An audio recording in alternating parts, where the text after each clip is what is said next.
Hotel Bhagyashree हे आता राज्यामध्ये मोठ्या प्रमाणात प्रसिद्ध झालंय, व्हायरल झालंय.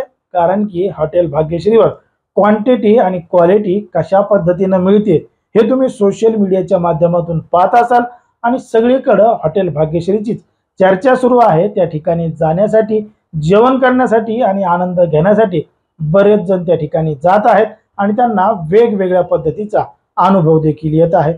पण मात्र तुम्ही सुद्धा हॉटेल भाग्यश्रीवर जेवण करण्यासाठी जात असाल किंवा जाण्याचा विचार करत असाल तर हा व्हिडिओ तुमच्यासाठी आहे.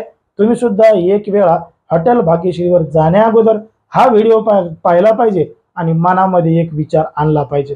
नेमकं काय आहे संपूर्ण प्रकरण, विचार का केला पाहिजे, व्हिडिओ का पाहायला पाहिजे हे मी तुम्हाला अगदी सविस्तरपणे सांगणार आहे.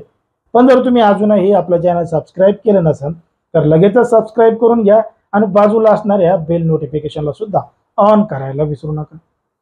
कसं आहे माहिती आहे का, हॉटेल भाग्यश्री हे नाव आता राज्यामध्ये मोठ्या प्रमाणात प्रसिद्ध झालेलं आहे आणि त्या हॉटेल भाग्यश्री वाल्यानं राज्यामध्ये त्याच्या वेगवेगळ्या शाखा तयार केलेल्या आहेत. 12 ते 15 हॉटेल राज्यामध्ये हॉटेल भाग्यश्री नावानं सुरू झालेले आहेत आणि त्याचे सगळे अधिकार हॉटेल भाग्यश्रीच्या मालकाकडे आहेत. मग आता हॉटेल भाग्यश्रीवर जेवायला जात असताना एका मराठी उद्योजकानं, एका तरुण पोरानं हॉटेल नेमकं कसं चालू केलं, काय चालू केलं, स्वतःचा व्यवसाय कसा वाढवला हे आपल्याला त्या ठिकाणी जाऊन पाहणं गरजेचं आहे. उगाच त्या ठिकाणी क्वालिटी मिळते, क्वांटिटी मिळते, त्याची चव कशी आहे, भाकर कशी आहे, भाजी कशी आहे हे एकदा पाहूनच घेऊ, त्या ठिकाणी जाऊनच जेऊ असं मनामध्ये ठरवल्यापेक्षा तुम्ही थांबा आणि त्या ठिकाणी जाण्या अगोदर एक गोष्ट लक्षात ठेवा की आपण त्या ठिकाणी जातोय त्या व्यक्तीनं, त्या माणसानं स्वतःचा उद्योग, स्वतःचा व्यवसाय, स्वतःचं हॉटेल छोट्यापासून मोठं केलेलं आहे आणि राज्यभरामध्ये पोहोचवलेलं आहे. मग त्या ठिकाणी जात असताना त्यानं त्या ठिकाणी हॉटेलची रचना कशा पद्धतीनं केलेली आहे, त्या ठिकाणी कशा पद्धतीचं काम चालतं, नियोजन नेमकं कसं आहे, तो माणूस त्या हॉटेलच्या कामामध्ये कशा पद्धतीनं मेहनत करतो, या सगळ्या गोष्टींचा अनुभव घेतला पाहिजे आणि त्या हॉटेल भाग्यश्रीवाल्याकडून काहीतरी शिकलं पाहिजे. कारण की आपण जर व्यवसाय करू शकत नसेल, आपण उद्योग करू शकत नसेल तर जो व्यक्ती उद्योग करतोय, व्यवसाय करतोय, त्याचा उद्योग भरभराटीस नेतोय, त्याच्याकडून आपण काहीतरी शिकलं पाहिजे. नेमकं त्याला एवढी प्रसिद्धी का मिळाली, त्यानं काय काय स्ट्रॅटेजी त्या ठिकाणी वापरली, त्या ठिकाणी क्वालिटी आहे का, क्वांटिटी आहे का, आहे तर मग ती कशा पद्धतीची आहे, या सगळ्या गोष्टींचा विचार आपण त्या ठिकाणी केला पाहिजे, जेणेकरून आपल्याला थोडाफार त्याचा फायदा होईल.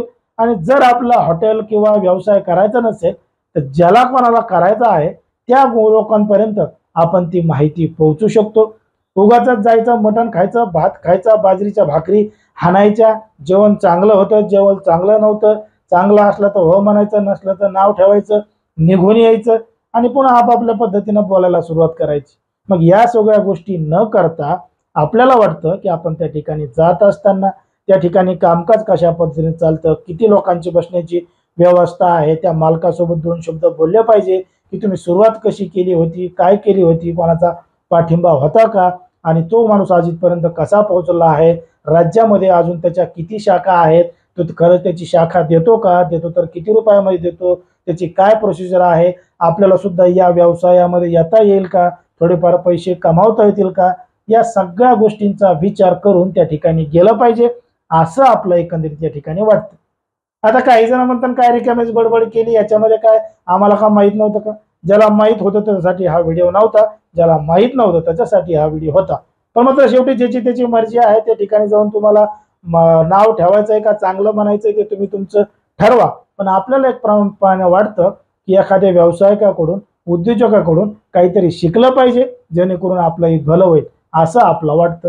आता तुम्हाला काय वाटतं ते तुम्ही कमेंटमध्ये बिनधास्त सांगा आणि अशाच पद्धतीचे नवनवीन व्हिडिओ पाहण्यासाठी आपल्या चॅनलला लगेच सबस्क्राईब करायला विसरू नका.